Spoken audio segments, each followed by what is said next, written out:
La clase que veremos ahora corresponderá a un grupo muy importante, que son los corticoides, que son antiinflamatorios de alta eficacia que se utilizan en condiciones donde el estado inflamatorio es moderado a severo. Como ustedes pueden mirar, se utilizan como antiinflamatorios, pero también, muy importante que sepan, aparte de ser antiinflamatorios, son capaces de suprimir al sistema inmune y también entonces se ocupan como inmunosupresores en el caso principalmente de trasplantes o en enfermedades donde yo requiera suprimir al sistema inmune, como por ejemplo en enfermedades autoinmunes. ¿Por qué se llaman así? Se llaman corticoides.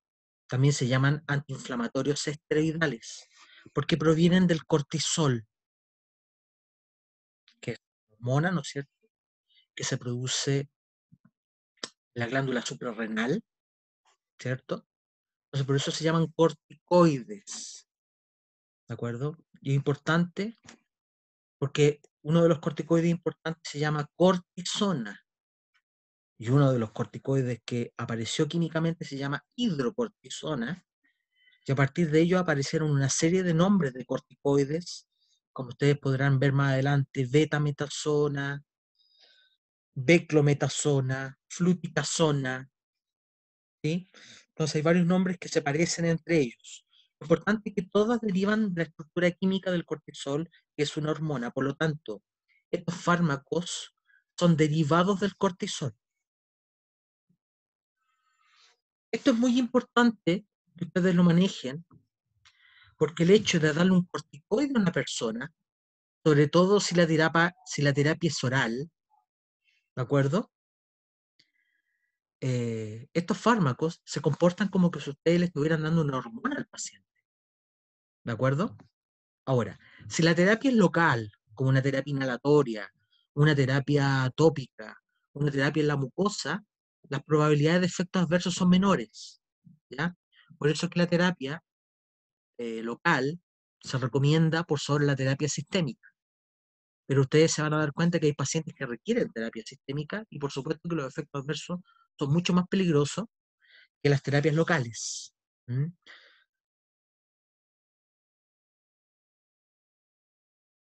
El eje hipotalámico hipoficiario, esto es un concepto fisiológico. Los corticoides se regulan a través de un feedback negativo, ¿cierto? Cuando hay un exceso de hormona, este exceso de hormona activa, inhibe al eje hipotalámico hipoficiario, y esto hace que se inhiba la secreción de corticoides, ¿cierto? A través de la CRH y a través de la CTH. Cuando hay un déficit de cortisol, se activan este CRH y estos CTH, ¿no es cierto?, activándose la secreción de corticoides. Por lo tanto, si ustedes se fijan, se va a generar un aumento en algún momento y cuando está arriba se va a generar una caída. Entonces uno va a sospechar de que va a haber un pulso de secreción, donde va a haber un pic y en algún momento va a haber una caída. Cuando hay una caída se va a producir un pic posteriormente, entonces se va a producir un pulso. Por lo tanto, en el transcurso del día va a haber un ciclo circadiano. ¿Mm? Entonces, claramente va a haber un ritmo circadiano y que si ustedes observan, el cortisol se encuentra elevado en la mañana, alrededor de las 8 de la mañana. En el transcurso del día empieza a caer para que lleguemos nuevamente en la noche, ¿cierto? Vuelve a caer y posteriormente vuelve a subir. ¿Mm? Y esto es importante porque el cortisol ayuda a la vigilia, al manejar la vigilia del sueño. El cortisol es una hormona que ayuda a la mantención de la glucosa. Es una hormona que mantiene los niveles de glucosa en la sangre. Por lo tanto, si ustedes están administrando medicamentos que generan un efecto de cortisol, ¿cierto? A largo plazo, con altas dosis, se podría producir una diabetes. Gente que pueden estar en un estado de estrés también, ¿ya? Entonces, el usar corticoides vía oral hay que ser muy cuidadoso. Vayan pensando en los efectos que puede tener en nuestra hormona. ustedes están usando corticoide oral, por ejemplo, en una persona trasplantada que requiere dosis muy alta, ¿qué va a pasar con nuestra hormona endógena? Se va a inhibir, porque el eje hipotalámico oficiario va a pensar de que nosotros tenemos mucha hormona. Entonces el eje hipotalámico se va a suprimir. Entonces es muy peligroso porque se puede producir un síndrome de hipocortisonismo endógeno, porque el cuerpo va a decir, ¿para qué voy a producir cortisol si el hipotálamo va a pensar de que hay mucho, perdón, porque le estamos dando hormonas de afuera, ¿de acuerdo? Entonces, eso puede ser muy grave si una persona suspende abruptamente una terapia oral. Ahora, en la terapia tópica, en la terapia local, esto no es tan grave y no es tan peligroso, ¿de acuerdo? Para que lo tengan en cuenta. Entonces, las drogas antiguas se parecen mucho al cortisol, por lo tanto son drogas que producen más efectos adversos que las drogas actuales, porque son drogas que se parecen menos al cortisol. ¿De acuerdo? Así que yo quiero que eso lo tomen como una estrategia de estudio. Las drogas antiguas se parecen mucho al cortisol, las drogas nuevas cada vez se parecen menos. Entonces, esta diapositiva es una diapositiva importante, ¿de acuerdo? ¿Y por qué es una diapositiva importante? Porque el efecto antiinflamatorio, el efecto inmunosupresor, se encuentra en el lado verde, el efecto corticoide, que es el efecto que yo quiero buscar. Ustedes necesitan desinflamar, ustedes lo que buscan es el efecto corticoide. Si ustedes quieren suprimir el efecto inmune, si ustedes quieren bloquear el sistema inmune, van a buscar el efecto corticoide, ¿vale? ¿Cuál es el problema? Como se parecen al cortisol, muchos de estos medicamentos, también se puede producir el efecto mineralocorticoide. ¿Por qué? Porque los derivados del cortisol también se parecen a la aldosterona, sobre todo los medicamentos más antiguos. Los que más se parecen al cortisol también se parecen a la aldosterona y la aldosterona recuerden que retiene líquido. ¿De acuerdo? La aldosterona al retener líquido se puede producir edema, varios efectos adversos. Entonces, el efecto mineralocorticoide es malo, el efecto corticoide es bueno. Entonces, ustedes miran la flecha, ¿cuál es el corticoide ideal? El corticoide ideal es un corticoide que tenga un efecto corticoide lo más alto posible, pero que tenga un efecto mineralocorticoide lo más bajo posible. ¿De acuerdo? Que el efecto antiinflamatorio e inmunosupresor sea lo mejor posible y que el efecto edematizante o de retención de líquido sea lo más bajo posible. ¿Les parece? Y eso es lo que hacen actualmente los medicamentos nuevos. Tienen un excelente efecto antiinflamatorio a bajas dosis y a la vez son medicamentos que producen poca retención de líquido y poco edema. ¿Mm?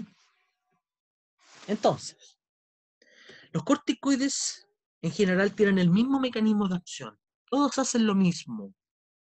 Por lo tanto, su farmacodinámica es la misma. La diferencia está en lo que se llaman las potencias. La potencia tiene que ver con la dosis. ¿De acuerdo? ¿Qué significa un fármaco de alta potencia? Que requiere poca dosis para hacer el efecto. ¿De acuerdo? Entonces vamos a hablar de los corticoides de alta potencia, corticoides de potencia intermedia y corticoides de potencia baja. ¿De acuerdo? No olviden, corticoides de alta potencia son medicamentos que requieren poca dosis para producir el efecto. ¿Ya? Entonces, ¿qué pasará con los corticoides antiguos? Son corticoides de baja potencia. Y los corticoides nuevos son corticoides de alta potencia. ¿De acuerdo? Entonces, esta tablita que viene a continuación, yo necesito que la manejen bien, ¿de acuerdo? Y es una de las tablas que vamos a conversar y que vamos a discutir en nuestro foro, ¿vale? El mecanismo de acción, nosotros estudiamos los AINES, ¿no es cierto? Y ustedes van a poder darse cuenta por qué son tan buenos antiinflamatorios, porque bloquean toda la cascada del ácido araquidónico. ¿Se recuerdan?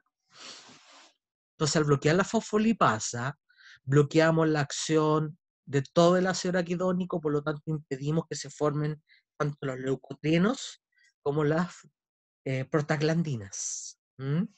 Así que estamos bloqueando todo el proceso inflamatorio, completito, ¿vale?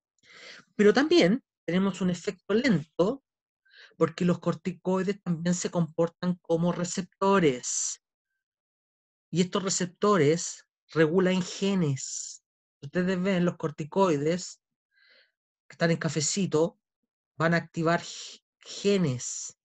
Y estos genes antiinflamatorios se demoran varios días en activarse. ¿De acuerdo? Por lo tanto, tenemos un efecto rápido y a la vez un efecto lento que se va a demorar unas horas y unos días. ¿De acuerdo? Entonces, los corticoides se clasifican de acuerdo a su potencia. Y ya les comenté que esa potencia tiene que ver en relación a su dosis. Y esa dosis también tiene relación a su tiempo de acción y también tiene que ver con sus efectos adversos. Si no me creen, necesito que veamos esta tabla. ¿Vale? Miren, ustedes miran esta tablita, ustedes van a poder ver lo siguiente. Ustedes se fijan, tienen la hidrocortisona, cortisona, fíjense que son los que más se parecen al nombre del cortisol, son los fármacos más antiguos.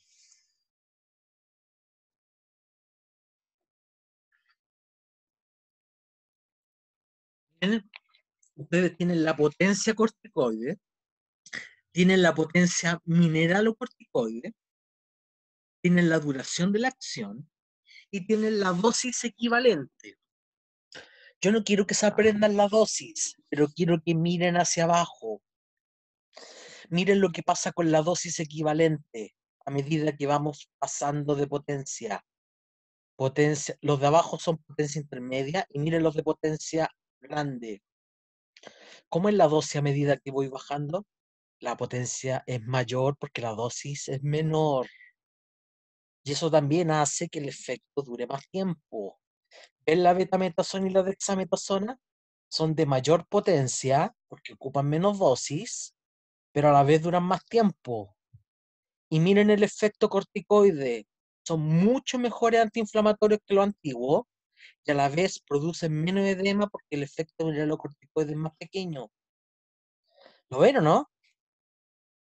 Entonces, claramente, la betametasona y la dexametasona son los hermanos más nuevos, son los que menos se parecen al cortisol, mientras que la hidrocortisona es el que más se parece con la cortisona al cortisol y serán los medicamentos que más efectos adversos producen.